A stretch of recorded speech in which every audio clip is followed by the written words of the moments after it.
Welcome, everyone. This is Yvonne Davis and David Steele from the Rocky Mountain Compassionate Communication Network. And we are here we're still in week 4 of Unleash Your Creativity, which is a combination of The Artist's Way by Julia Cameron and Nonviolent Communication as developed by Marshall Rosenberg, PhD. So, well, we are getting into some interesting stuff now in week 4. Not just the topics that Julie Cameron brought up in week 4 in her book, which is recovering a sense of integrity, but also looking at, as this process of transformation unfolds, it's getting real. It's like we're not in theory anymore. We are doing the real work here. So in some ways, it makes it more difficult. In some ways easier because we have material to talk about, but in some ways more difficult because it's like we're trying to navigate this territory, but we're not doing it in theory. We're doing it for real. I find that challenging. So, and David finds it, I suppose, hugely amusing. I wouldn't say amusing, no. Maybe Right. in hindsight. Okay. So now here's an example of what I mean. So we have been doing a video every single day, and we're in week 4 now. So we have to do a few more for this week, and we're trying to decide what topic to do. So we came up with 3 topics. One is, it's a question that Julie Cameron asks at the end of the chapter. It's task 9. So if you're curious, you can go look at that. But basically she's asking, how are you benefiting from staying blocked? And I thought that was a very interesting question. In fact, after I read the whole chapter, which is a very profound chapter, that was the thing that stood out for me the most. And yet, I have no idea how to answer that question. So I don't know if we'll even be able to do that one. But I'm just pointing out, to me it's very interesting that I read the whole chapter and that was the only thing that really stuck out for me. Even though as I was reading, I'm like, wow, this is really good stuff. This is amazing. I can't believe she's talking about this stuff. And then when it was all over, the only thing I remembered was that one question. So that's usually a clue that there's something there that needs to be looked at deeper. And yet, I don't know if I can. You don't know if you can? No. Well, let me mention the other 2 subjects. So we're also looking at how our words have power. And so we might talk about that. I'll see what's alive in David. And then the third topic that I wanted to explore is, why is it that I put things on my to-do list? And because I actually looked through my to-do list, and 17 days can go by, and I've put the same thing on my list every single day, and it doesn't get done. And so I am really curious about that. See, this is the thing about doing transformational work. It's not simple. If it was simple, then we wouldn't need to do transformational work, Like David said, if it's on your list, just do it. Or if you're not going to do it, just cross it off or just leave it there and be okay with that. And I'm like, that answer makes no sense to me at all. Absolutely none. So anyway, we're deep in the thicket now. So let's see what David has to say. My nose itches. So you want to talk about the to-do list? We spend a tremendous amount of energy. We can spend a tremendous amount of energy holding on to stuff. Mm-hmm. So let me give you the context of what I mean by that. When one of the things, I can find emails very overwhelming because I get so many of them, and yet I want to be responsive to them. because they're part of the way I connect with people and maintain my presence in the world. And so I used to see emails that were like, oh, this looks interesting. I'll get back to it. And then I would just leave it. And then weeks would go by and I wouldn't get back to these emails. So now I either open the email if I'm not going to open it and realize I'm not going to, I either do it or delete it. I don't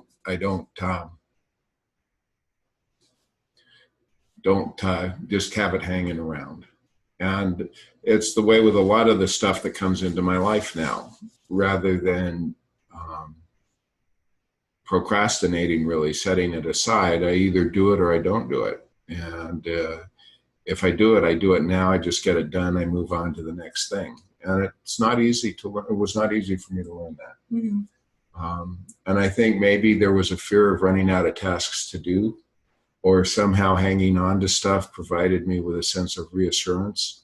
But now it's just like, get it done and get to the next thing. Or if you're not going to get it done, be honest about it and don't spend emotional energy and time clinging on to when am I going to do this, because it lacks focus. So I think that's what I have to say. Okay. So I don't understand why what I said about your list makes no sense. Because it's simple. If you're going to keep it on your list and not do it, be okay with that. If you are going to, if you're going to delete it from your list, if you're not going to do it, you can just delete it from your list because you're clearly not going to do it. Or if it's on the list, you just make a commitment that I will do it. Although just making a commitment that I will do it can lead into issues, because if you're into some sort of denial or have some kind of blind spot, like a block that you can't see because it's invisible, and that's why it blocks you, because if you could see it, you would know what to do about it. So how could it possibly trap you if you knew what it was? Because then you know how to get out of it. So actually it's more complicated than what I just led you to believe. If you believed me. If you didn't believe me, then I didn't lead you to believe anything. And so hooray for you, because you have an internal locus of control. Well, see, in my mind, there are two things. One is this ties to the idea of, does your word have power? Does your word have meaning? Or not? This is the question.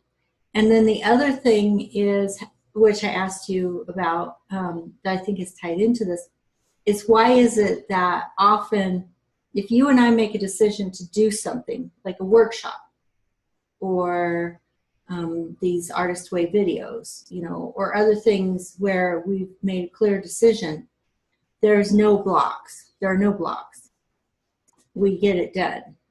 And, and as I expressed, I think, like it meets my need for competence and efficiency, because, we say we're going to do it and we do it, and it's not blocked.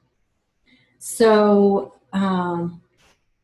so I don't understand why that can't translate into all activities being unblocked. If we're clearly capable of unblocked behavior, why is it selective? Well, that's a good question.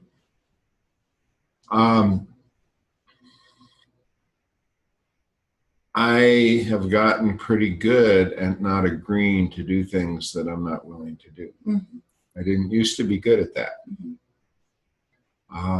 So things wouldn't get done because I didn't really want to do them. But I would pretend that I did, either because I didn't want to hurt someone's feelings, or because I had this vision of, I'm going to get around to doing this. And as I've become older, one of the things I've realized is there are some things that I'm just not going to get to in my life that I thought I would. And so I've just dropped them, and I don't put energy on them anymore, because I want to have impact with the energy that I have. So I just expend that energy in directions that have life for me beyond just being abstract. So someone once told me years ago, and it didn't make sense to me at the time, but it really makes sense to me now, that I need to learn to distinguish between the things that I fantasize about that I actually intend to do and the things that I fantasize about just to entertain myself. Mm-hmm. And I didn't used to know the difference. Mm-hmm. And so that created a scatteredness. Mm-hmm. You know, the other thing that I had to learn that was really challenging, and I used to think it was just me, and now I look around, it's everywhere, which is we often confuse deciding to do something as the same thing as actually doing it. Oh, I decided to do that. Mm-hmm. That's done. It's off my list. And then we don't ever do it because we just think, oh, I made the decision. Okay, that's it. And actually the work of bringing something into fruition can be much more involved than we suspect, and certainly take a level of commitment that goes beyond just deciding to do it. So, and my biggest example of that, when I realized I'm not the only one, is when we went into war in Iraq. There was a huge campaign, a PR campaign, to convince us Americans that we needed to do it. And I really, in my heart, feel that the politicians confused winning the PR campaign with winning the war. It's like once they convinced us that we could go into Iraq, it was like, oh, okay, we convinced them, great. Oh, there's still a war to fight. So it's maybe not something to laugh about because it was very tragic, but it just really, I found it very common. I just want to say one other thing about that, actually, that I draw reassurance from, about the reality of doing something and just thinking about it. Back when the Civil War, before the year leading up to the Civil War, when it was clear that we were heading to loggerheads, and the politicians, just before the war broke out, on both the North and the South, were convinced that the war would take about 90 days and it would be over. And Tecumseh Sherman, who ended up being one of the main generals for the Union side, said that no, the war would take years and cost hundreds of thousands of lives. He was relieved of duty because he was deemed incompetent. And then he turned out to be right, and after a year they brought him back in because they realized he knew what he was talking about. But they didn't want to hear that message to begin with.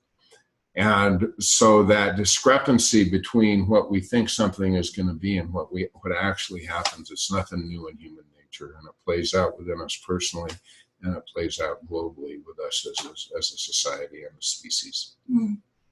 So, and I believe all that's true. So it still brings me to the question of what do we actually do? Because, you know, I guess the thing is, like, I can't translate the conversation about it into how it actually changes my behavior.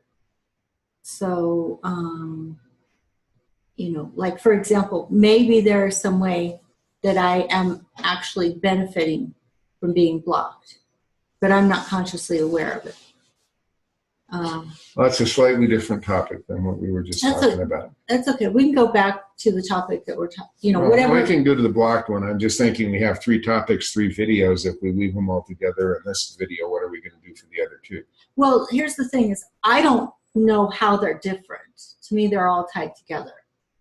So, and, you know, and I feel like I'm in territory that is extremely difficult to navigate, because I suspect that there are blocks that I'm attached to, but I can't see them. They're in my unconscious right now. They haven't come up to my conscious mind yet. And, you know, and it's important to me to know that my words do actually have power, that I'm not one of those kind of people who says, I'm going to do something, and then I don't actually do it. And sometimes it's hard to see from, within one's own self.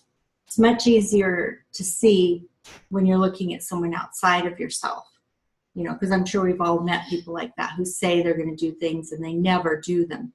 Because as you said, they can't distinguish between the fantasy and the reality.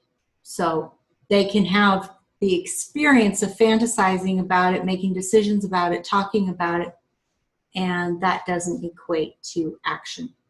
So this book, chapter 4, is on integrity. Mm-hmm. We talked about integrity and what it meant. I remember in the first video, and about the stability and living in a reality that you can rely on, that's not muddled and confused. And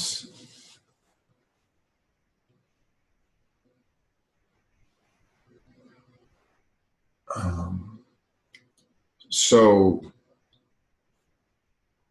when I was working in credit unions, and I worked with, people who were entry level, who had cubicles or even just desks without cubicles, all the way up to people who had their own suite of offices.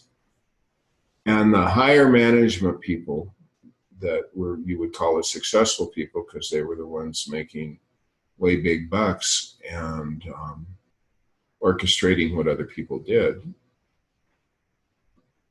They were generally very upfront and open about acknowledging what their shortcomings were, and had strategies around hiring people and building mechanisms to shore up those shortcomings. And that sort of self-evaluation that I would call unflinching is a critical part of integrity.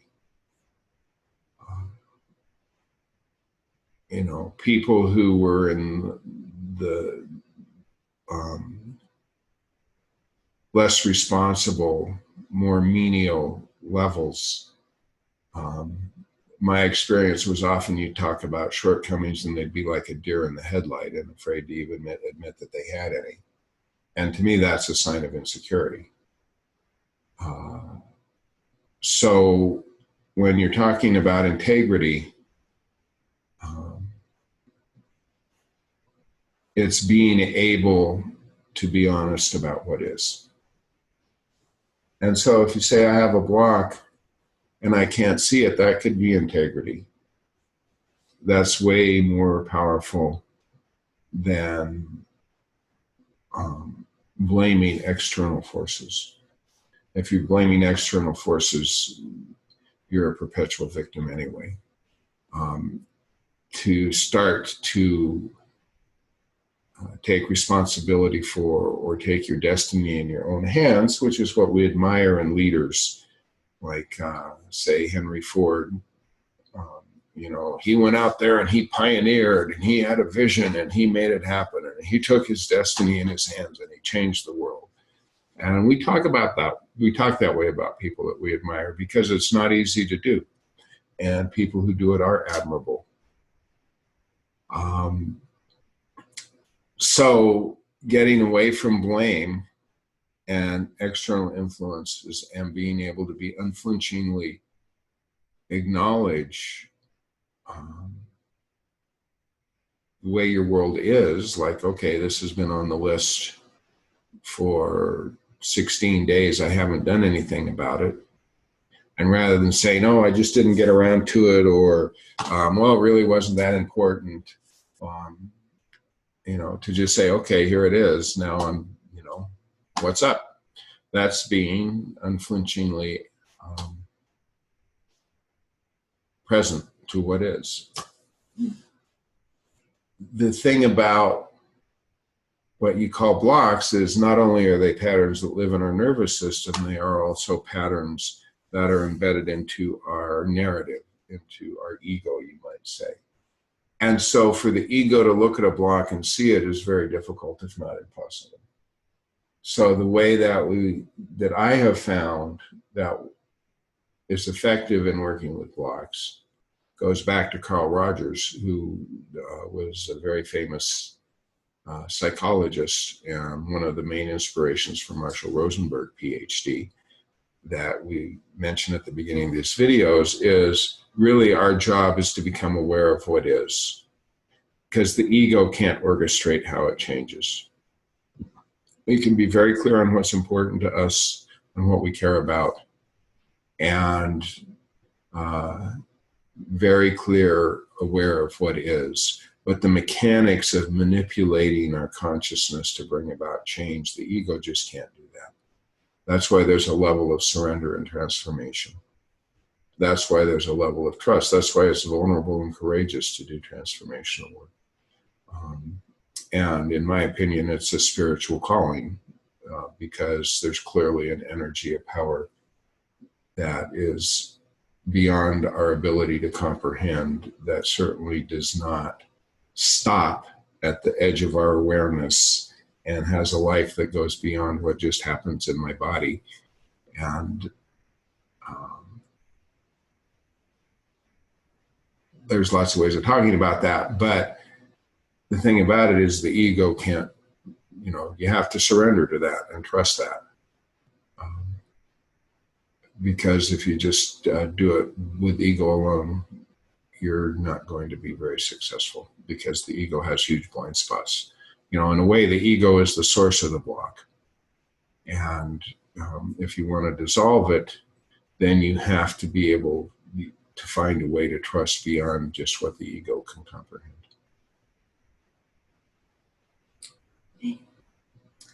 Well, that's very interesting. I still don't know what to do about my to-do list. So I don't know if that's... Burn it. Well, it's meaningful to me. Right. That's why I say burn it. It's an exercise in letting go of attachment.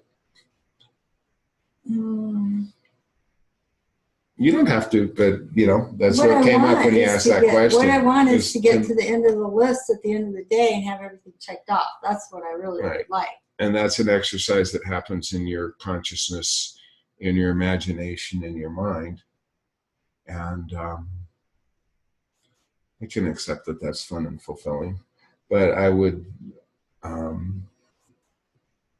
recommend not letting whether you can check everything on your list off or not define the quality of your day or your emotional state, because that's an external locus of control again. That's putting power into the list instead of the power living within you. Yeah. I don't feel like it ruins my day. It's more, I just want to understand why I put things on my list and 17 days later, like every day, it's still on the list. And it actually wouldn't even take that much time. Maybe an hour total to do like That could be very tasks. innocent. You've been very busy lately. It could be a very innocent. It just sounds like excuses, I'm really longing for some clarity and understanding. Right. So I don't know if we'll have any resolution. Wake up with it. Put that into your consciousness before you fall asleep. Really feel that yearning for clarity and understanding, and how important that is to you. Meditate on it before you go to bed, and then see if you wake up with insight, because that's a pretty good technique. If your desire is really sincere and intense, that technique works pretty well. Okay. It reminds me of the other day when you were talking on the video about relaxing and kind of getting down on yourself for relaxing, but while you were relaxing, you had this huge insight. You realized if you hadn't taken time to relax, you would have never had the insight. Because in a relaxed state, there's more free association. Things are able to bubble up because the filter is not there looking at everything, which also creates a barrier to see stuff because it's trying to see stuff. And that very act of trying to see stuff can prevent stuff from presenting itself. So that's my suggestion. So we can stay tuned in another video, see how well that works. Okay. Alrighty. Well, like I said, we're deep in the trenches here, and really trying to understand this idea of integrity, which from my perspective very much ties into the idea of our words having meaning and power. If we say we're going to do something, we do it. And if we say we're going to do something and we don't do it, then, you know, for, at least for people who are longing for growth and change and consciousness expansion, the question comes up, why am I saying something and then not doing it? And it may sound like a simple thing, but it's actually extraordinarily powerful. Let's just do another whole video on that. Okay. Because you just launched into another 20 minutes. Yeah. Alrighty, so I think you have an idea of what we will be talking about tomorrow. So I hope you have a good day, and remember, if you haven't subscribed, please subscribe to this channel. Ring the bell for notifications. Put your comments below. We love to hear what's going on with you. Click like on this video and share on your social media and with your friends and family so we can build a community together. And we will see you tomorrow. Bye-bye.